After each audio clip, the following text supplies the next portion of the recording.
Hello everyone and welcome back to the Great Book of Grudges. My name is Nathan and we're back with another Total War Warhammer video. So we're going to talk about the Silence and the Fury once again, mainly because we've still yet to receive any new information about it and speculation is always fun. Today we're going to talk about the possible units for the DLC itself, as we're obviously expecting a bunch of new units for the Lizardmen and the Beastmen, so let's not waste any more time and jump right in. We'll start off with the Lizardmen, as obviously we already know some things. Of course, we'll also begin with stuff that we already know. The Kotal itself has been more or less confirmed because it's in the trailer. It's very well hidden, but it's indistinguishable. Those types of creatures themselves are so unique that I don't think anything else has a similar design. Kotals are the manifestations of the god Tepok and are known to be extremely magical. It's easy enough to expect them to be, well, a monstrous creature with possibly a few spells from maybe the lore of high magic as a bound spell or two. They could also have a 1 or 2 use bound spell which is completely unique, something more Lizardmen theme which is entirely possible. It could also be that these creatures will be made incredibly rare, very similar to that of the Dread Saurian, with maybe something special to trigger the recruitment for them. They are of course manifestations of a god, so we can't really expect them to be as common as Bastillodons or Carnosaurs. Next we have the Chameleon Skinks, which show up in various different promotional art. Now, these could very much be a new form of unit, that much is true. Though we already have Chameleon Skinks, and I don't know what else could be added into them to make them completely unique, unless they're made quite melee powerful, which could be possible. They could be some new form, yes, but I think that they might fall around the line of being a lord or hero choice, more than likely a lord choice to give a fast-moving, skirmishing lord character, which kind of fits with the whole theme of Oxyotl being, well, the main lord for the Lizardmen in this DLC. Yes, we do have the red-crested skink chief, but that's more of a melee lord, whereas this would act more of a short-range fast mover, where your whole army composition would be focused around skirmishing and fast-moving units. These potential Chameleon Skin characters would better be served as a lord, as we obviously need to look at a potential unit which comes highly requested. Of course, I'm talking about the Skink Oracle hero riding atop of a Troglodon. The Troglodon itself is an apex predator, and yes, the Oracle itself was more of a unit, it was just a rider, though they've always been described to be some sort of divine skink in a sense. So perhaps a buffer type of character would work very well for the Oracle and have the Troglodon as a possible mount option. This then allows for the Troglodon to be also a unit where you could have one as a feral Troglodon. While Troglodons themselves have been known to be far more dangerous when a Skink Oracle is mounted atop of them because they kind of synergize very well, they're still known to be the Pale Death, apex predators, so a feral variant works quite well. Keep in mind that this was also the case for the Lizardmen and the Carnosaurs. In the tabletop, you could only have them as mounted Carnosaurs, so them having a feral version was actually not heard of as much unless you were playing some Warhammer supplement which did allow for them, and even then they were more neutral creatures rather than just specifically for the Lizardmen. This would also flesh out the roster a little bit, as we often get a lot of stuff which is reskinned when it comes to DLC,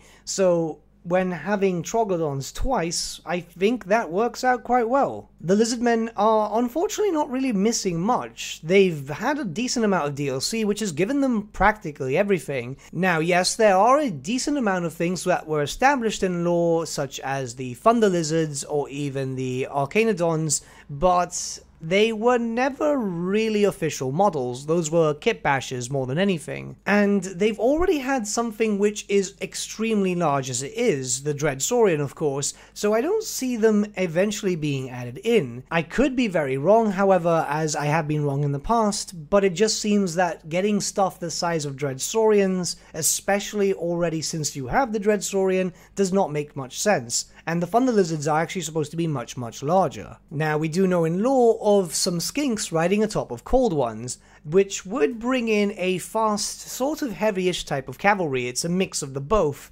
but even then we've already got cold one riders, and I don't think it makes too much sense to add them, at least not yet. Just because the Lizardmen are getting a DLC at the moment doesn't mean that they might not get one in Warhammer 3. There's still a few characters missing and can always be a potential character for a pack in the future. Instead, they probably want to go with something faster moving because it just fits with the theme, the silence and the fury, something quiet that can move around without being heard so much. For that, maybe Colchians. So Colchians themselves are, well, the Warhammer equivalent to dodo birds. However, the lore does state that they are very fast moving and actually quite aggressive, so it does fit the theme quite well, especially with something that can move around a battlefield quickly. It's very well known that the Skinks do ride upon Colchians, so you've already got 2 units there. You've got the Skink Riders and then the Feral Colchians. It kind of fits with the theme as well, and, well, they don't really have anything kind of small and fast moving, do they? They do have feral cold ones, but yeah, it's still a cold one. Now, lastly, and this one is really far off, but this is potentially the last DLC which will focus around Lustrian factions, of course the Lizardmen, so if they want to do something really special, who's to say that they won't add in some Amazons, as they're known to be quite stealthy, and it could fit with the theme very well. Now, yes, a lot of people are going to say that the Amazons should be their own faction, but you have to take into account that the Amazons themselves are pretty much a dead race. So it wouldn't be too bad if some Amazons were actually added in when it came to that effect. It's also important to note that it was stated that they had some surprises for this DLC. So what's more surprising than Amazons for the Lizardmen, 1 or 2 units here and there that can easily be reskinned, and potentially a hero. I'm just looking at things logically here, and this is pretty much the last chance that they have to add in anything Amazon related, because, well, we're moving far away from Lustria when it comes to Game 3, and yeah, we're not expecting a lot of stuff, but this is the last DLC for Warhammer 2, and they have been working on this for a while, so I don't know, maybe having some hope doesn't hurt?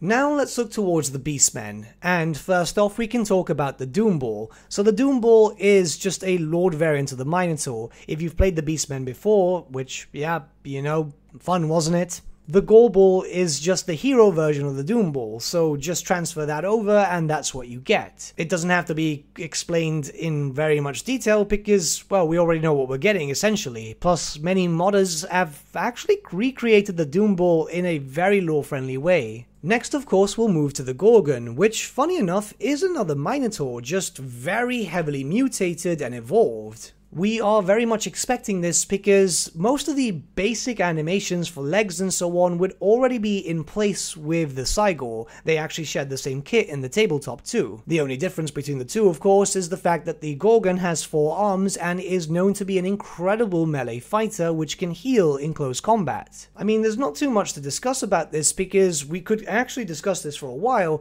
but this has been so heavily requested, I imagine that Creative Assembly are very much aware of this. And the fans would probably lose their minds and downvote the hell out of the DLC if this unit was not included. Next, we have to look at a reskinned unit because, well, every DLC kinda has one, don't they? As far as my recollection at least. So here we have the perfect example, the Tuskor Chariot and the Tuskor unit. Weaker versions of the Razorgore, but I mean, yeah, it's pretty much that, isn't it? It's just a reskin unit, which kind of fits in well with the theme. You want loads of horns everywhere, and well, it's 2 units that could be added in with no stress, so everything else could be focused on new units like the Gorgon and a few others that we'll discuss now. Next, of course, we have the Jabberslife. This is something I've personally wanted for absolute ages. And I'll be absolutely honest with you, I almost didn't buy the DLC because, yeah, no Jabberslife. A flying monstrosity which is just pure carnage. These types of beasts are an enigma to most others. They are kind of solitary but do join up with the Beastmen hordes. I know that a lot of people have said that they're absolutely ugly, but that's the whole point about this beast. They're supposed to be this thing that just does not make sense, and I mean, they're just super cool. I actually have a few of them painted myself. Now, this beast is a heavy, monstrous flying unit, which is supposed to be a unit destroyer, and yeah, I mean, we haven't really seen much of those for a while. We do have dragons and phoenixes, and those are kind of boring to me because they're just a lot of dragons and phoenixes. So something truly unique like this for the Beastmen would be absolutely awesome. Now, before we move on, this is something which concerns me because the Jambus life is going to be rather complicated,